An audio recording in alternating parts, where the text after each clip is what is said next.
From Club for Growth, please welcome David McIntosh.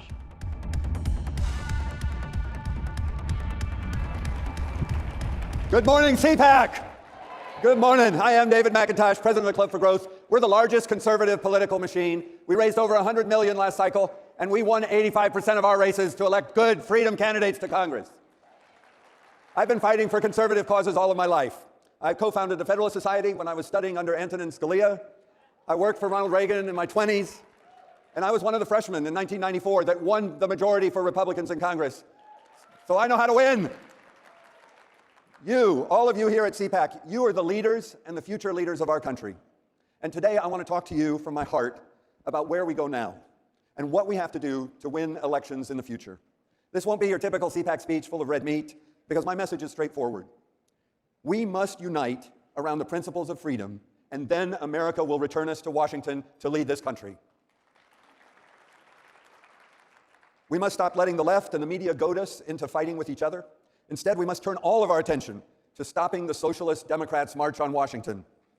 Yes, we have to unite and fight. Americans will be with us. They never signed up for their agenda. They never signed up for huge tax increases. They never signed up for the government controlling your health care. They never signed up for eliminating all the jobs in the oil and gas industry. They never signed up for their radical culture that disrespects Americans and our patriotism and calls us deplorables. But to win this battle, conservatives must bring together two different elements of our coalition. On the one hand, conservatives have fought for decades, since my old boss Ronald Reagan, and before, for the immutable principles of life, liberty, and the pursuit of the American dream. We're for lower taxes, we're for freedom so Americans can live how they want, work where they want, and follow their dreams. On the other hand, we have millions of Americans who never engaged in politics, but they followed Donald Trump because he made bold promises and fought for those promises when too many Republicans were far too timid. Part of our conservative coalition is made up, this part of it, is made up of the working men and women of America, who the Republican Party often has ignored and sometimes looked down on. They love our country. We love our country. They stand for our flag, and they kneel for their God. They raise their children with the hope of a better future, and they live and die in sacrifice so that we will forever be the land of the free and the home of the brave. Yes. So how did this billionaire real estate developer out of New York City, how did he win the loyalty of working Americans across our country? He promised to do things that had never been done. Cut their taxes, rein in Washington, slash red tape, create good jobs right here in America, stand up to China, move our embassy to Jerusalem. He promised to make America great. And he fought for those promises, and he never apologized for what he believes. What a refreshing response to the cancel culture on the left. Yes. In fact, I believe this is a critical lesson all of us have to learn. First, we have to make promises, talk straight to the American people, tell them what we believe in, tell them why it's good for them and their children, and then fight for them. You might not win every battle, but at least try to win every battle. And finally, keep our promises.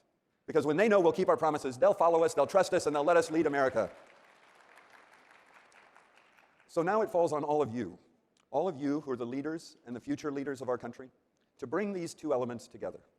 When we combine the conservative principles of the Republican Party with the boldness of Donald Trump, we will win, and we will win to restore this country to the greatness that it always has been. Now this means, thank you, this means that each part of our coalition must lead in its own fashion. Our party leaders have to speak the truth and point the way to freedom and justice for all Americans.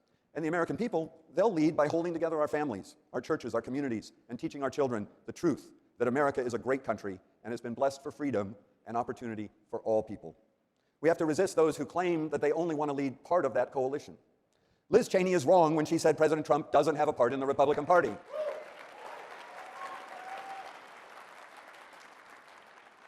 Similarly, Josh Hawley, I think, was wrong when he abandoned free market principles and called on the government to subsidize 75% of Americans' wages. If we did that, yes, if we did that, we'd all be working for government in Washington, and they would have our freedom. We can't allow our leaders to abandon the principles of freedom to pursue populist political ambitions.